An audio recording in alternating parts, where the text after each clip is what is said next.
Hey there, it's CJ Willie, and I'm back with episode number 13 in Let's Talk About 1984 Donruss. If you haven't watched episodes 1 through 12, you can check them out by clicking on the links in the description below. You can also find them on my channel under the playlist Let's Talk About Baseball. In today's episode, I pick up from where I left off in episode number 12 by covering the next 50 cards in the set numbered 561 to 610. Included in today's spotlight are one Hall of Famer and one of my favorite St. Louis Cardinals from the 1980s. Starting off with Garth Iorg, number 561.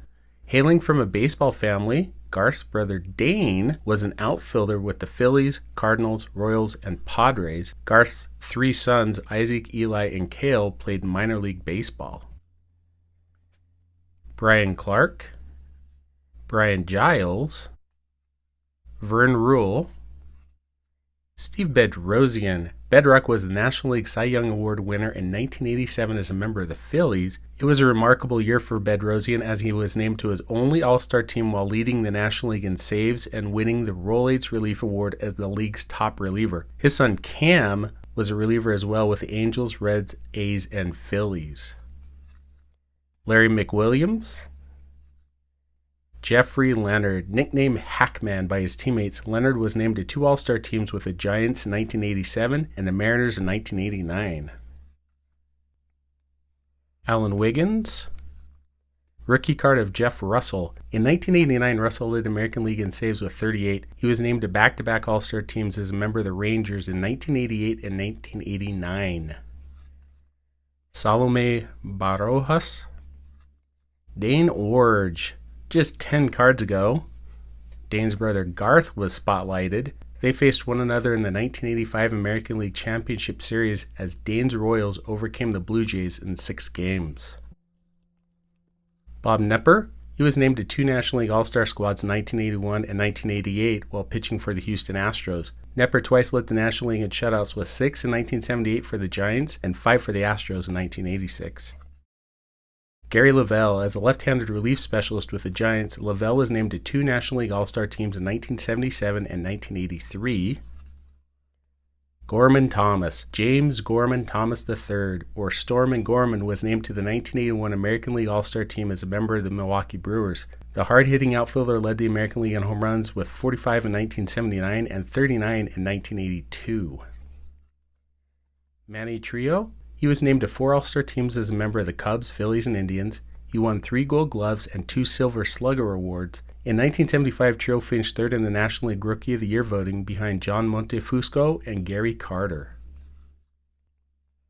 Jim Palmer. Cakes made his Major League debut at the age of 19 in 1965 with the Orioles. Over his 19-year career, Palmer won 268 games with a 2.86 ERA and 2,212 strikeouts. He was named to 6 American League All-Star squads. He finished in the top 5 in Cy Young voting 8 times while winning 3 awards in 1973, 1975, and 1976. He won 3 World Series rings with the Orioles in 1966, 1970, and 1983. Palmer was inducted into the Hall of Fame in 1990. Del Murray, Tom Brookins, Rich Gedman. In 1981, Gedman finished second in the American League Rookie of the Year voting to Dave Righetti. He was named to back-to-back American League All-Star squads in 1985 and 1986 as a member of the Red Sox. Bill Doran, Steve Yeager, Dan Spillner, Dan Quisenberry. Along with Bruce Sutter, Quiz defined the modern role of the closer. He was named to 3 consecutive American League All-Star teams in 1982 through 1984. He led the American League in save 5 times. He finished in the top 5 in Cy Young voting 5 times and in the top 10 in MVP voting 4 times. Quisenberry helped the Royals win the 1985 World Series against my St. Louis Cardinals.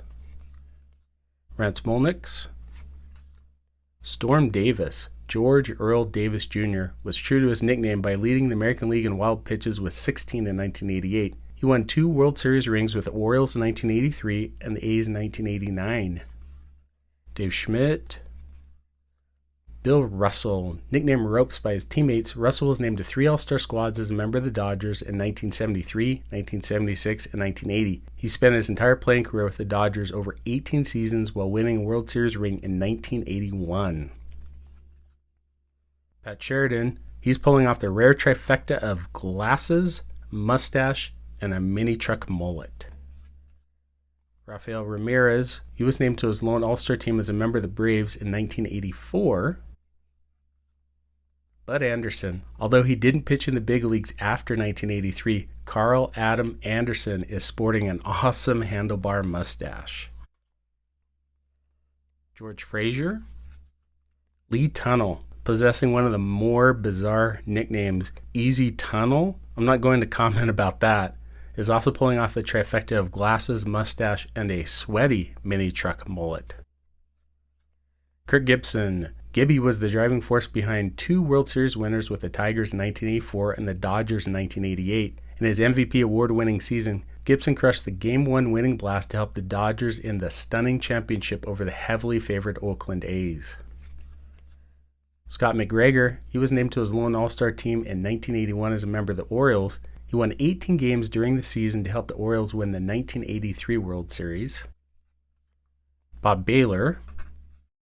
Tom Herr. As one of my favorite St. Louis Cardinals during the 1980s, Herr was a consistent force at the top of the lineup. He had an All-Star season in 1985 and finished 5th in MVP voting. He drove in 110 runs while only hitting 8 home runs, thanks to table setters Vince Coleman and Willie McGee. He was a member of the 1982 World Series championship team, helping my Cardinals overcome the Milwaukee Brewers in 7 games. Luis Sanchez. Dave Engel. He was named to the 1984 American League All-Star team as a member of the Twins. Craig McMurtry. During his rookie year in 1983, McMurtry won 15 games and finished 2nd in voting behind Darryl Strawberry for Rookie of the Year. Unfortunately, he would never reclaim that success as he bounced around the minors and majors for the next 6 years. Carlos Diaz. Tom O'Malley. Nick Esaski. After having a career year in 1989 with the Red Sox by blasting 30 home runs with 108 RBI, Esaski signed a multi-year contract with the Braves. During spring training in 1990, Esaski developed vertigo after having an inner ear infection. He was never able to play again and retired in 1992. Ron Hodges. Ed Vandenberg, bursting onto the scene as a successful reliever with the Mariners and leading the American League in games pitched in 1983, Vandenberg finished 4th in the Rookie of the Year voting behind Cal Ripken Jr., Ken Herbuck, and Wade Boggs. Alfredo Griffin. Primo was the American League Rookie of the Year award winner in 1979 with the Blue Jays. He was named to his only All-Star team in 1984 while playing with the Jays. Glenn Hoffman.